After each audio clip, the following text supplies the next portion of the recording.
शहरातील काही भागामध्ये तुमसर नगरपालिकेच्या नळामधून चिखलयुक्त आणि दुर्गंधयुक्त पाण्याचा पुरवठा होत असून नागरिकांना मोठ्या अडचणीचा सामना करावा लागत आहे। लोटन पोहा मिल परिसर व मुक्ताबाई शाळा परिसरातील रहिवाशांनी याबाबत अनेक तक्रारी केल्या आहेत। या भागामध्ये मिळणारे पाणी केवळ पिण्यायोग्य नसून कोणत्याही घरगुती वापरासाठी देखील अयोग्य आहे। पाण्यात चिखल मिसळलेला असून आरोग्याच्या दृष्टीने अत्यंत धोकादायक ठरू शकते असे स्थानिक नागरिकांचे म्हणणे आहे। नागरिकांनी अनेक वेळा पालिकेकडे याबाबत तक्रारी करूनही अद्याप ठोस उपाययोजना करण्यात आलेली नाही।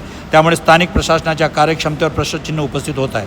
शुद्ध व स्वच्छ पाणी हे मूलभूत हक्क असून नागरिकांनी तातडीने या समस्येकडे लक्ष देण्याची मागणी केली आहे। संबंधित विभागाने त्वरित पाण्याची गुणवत्तेची तपासणी करून दोष दूर करावा अशी मागणी परिसरातील नागरिकांनी केलेली आहे।